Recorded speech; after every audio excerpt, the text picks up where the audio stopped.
It's my pleasure to present our first ever Founders Award, given in honor of the compassion and hope that Fran Henry courageously and brilliantly brought to the field of child sex abuse prevention. From the moment that Mark Rosenberg informed us that the Conrad Hilton Foundation wanted to support a Stop It Now Founders Award, Peter Pollard was really the first person we thought of to honor with this inaugural award. Fran's wisdom, courage, insight, and again, her courage and hope changed how we have thought about sex abuse prevention over the past 30 years. And we wanted to honor someone who has also inspired us to bravely push forward, ask difficult questions, and then to listen carefully so that we can really hear what people need in order to feel safe. Peter has been this person for so many, and I'm so delighted to get a moment to share more with you all about the amazing contribution that Peter has made, not only to Stop It Now, but really to the world. Peter Pollard has been a visiting fellow at the Office for Victims of Crime at the U.S. Department of Justice, focusing on engaging males who've experienced trauma and violence. He's worked for the past 30 years as a violence prevention and intervention specialist, including 15 years as a state child protection social worker, director of public education at Stop It Now, the communications director for 1 in 6, a national organization serving men who've had unwanted or abusive sexual experiences, and as a group facilitator for males participating in an intimate partner abuse prevention program. He's additionally served as the Western Massachusetts coordinator for SNAP, Survivors Network of Those Abused by Priests, and he has numerous publications and writings sharing his perspective from one who has lived experience as a survivor of clergy sexual abuse and continues to consult and support both prevention and healing efforts, working with now most recently in our research culminating in recommendations to the Springfield, Massachusetts Catholic Diocese for their next steps in healing, accountability, and prevention. And he serves on our advisory board, always sharing his time so generously when we reach out to him for his expertise and guidance. I met Peter about 7 years ago. Peter, you speak and share from such a knowing, compassionate, and responsible place, and it surely is not always easy to balance those. You're just gentle without fading away, and you're strong without being overbearing, and your courage, compassion, and conviction that sex abuse can be prevented and that we can do that by including everyone impacted by this issue in the conversation and the decision making is inspiring and just brings light to anyone lucky enough to work with you. I personally am grateful for all that I've already learned from you, and I feel that anyone who gets to work with you really gets a gift. Your insight, along with your amazing observations, curiosity, and humor, just helps folks shift perspectives, and this has just had such an immense impact on prevention. There's really just so much I could say, but Peter, we did ask a longtime friend and of yours and field colleague Joan Tobachnick to also say a few words. So let's hear from her next. I am so excited to know that Peter Pollard is getting the first Founders Award from Stop It Now. I cannot think of a better person to be recognized and celebrated today. Certainly, Peter has all the qualifications and broad experience from working with Stop It Now, Department of Children and Families, the Office of Violence Against Women, 1 in 6, which is a male survivor group, SNAP, which is the Survivors Networks of Those Abused by Priests. And he's also on the Now Advisory Committee. And I could go on and on and on. But what makes Peter the perfect choice is that he totally embodies the very core concepts that make Stop It Now what it is today. Many survivors come to this work out of their emotions and their anger. It's a very powerful combination. And that anger, I think, has made the world sit up and pay attention to this issue.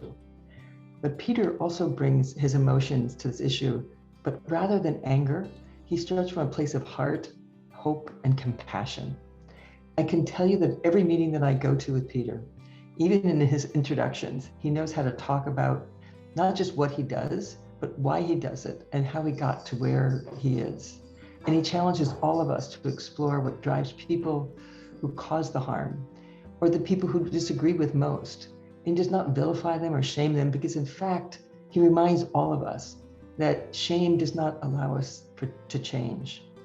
So the core values of Stop It Now is about holding both accountability and compassion at the same time. And as a survivor, he understands the importance of accountability.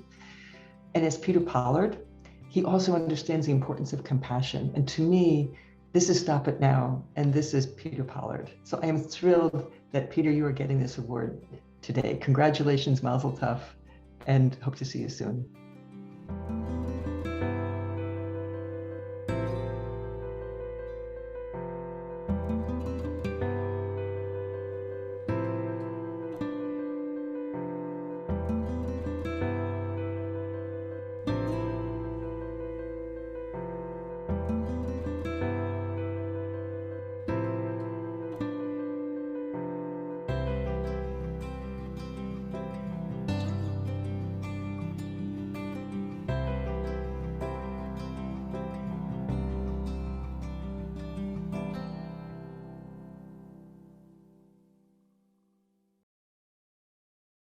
I just want to say thank you from the bottom of my heart for everything that you do for prevention. It's just an honor getting to know you.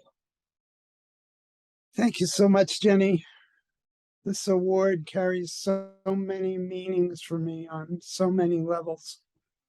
When I first came to work for Stop It Now in 2005, after 15 years as a child protective social worker, I felt I'd arrived at a place of safety and hope, a place where the idea that adopting a complex view of human behavior and what drives it could actually prevent violence. And for the first time in my professional career, my own experience of healing from childhood sexual abuse was seen as an asset rather than a potential flaw that I had to hide. I've always interpreted Fran's vision to mean that the world isn't divided into good and evil people. Instead, we've got some people who've had access to resources to begin healing from past trauma, others who've struggled with very limited or no resources. Lacking options, the latter folks are often drawn to survival strategies that can hurt others or themselves. Stop It Now's strength has always been its insistence that adequate resources can produce different outcomes, that public health approach in all its wisdom. Over the years, working as a prevention and intervention specialist, I've been privileged to learn lots of lessons from the people I've tried to serve. Lessons about the effects of trauma, about the power of prevention, the importance of community responsibility, and when seeking accountability, the value of preserving the dignity of both the people who suffer harm and of the people who cause that harm. What I learned from young men of color in communities plagued by systemic racism, overwhelming rates of poverty, few opportunities, and high rates of violence, from young boys and girls who I removed from their families because of abuse or neglect, adults recovering from lives disrupted by unwanted or abusive sexual experiences, from individuals who've hurt others and from bystanders in a position to intervene, is that they're all making decisions about survival based on safety considerations that we as providers often can't even conceive of. I came to believe that if we really want to support change, we have to try to view the world through their lens, to understand their behaviors, and expand their options. We need to listen better, observe more, talk less, and avoid shaming at all costs.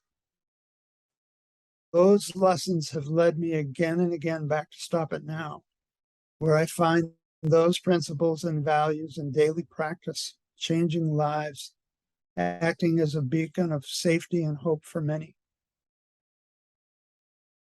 For that, I'm grateful eternally to Fran, to Joan, and the others who crafted that vision in the early days.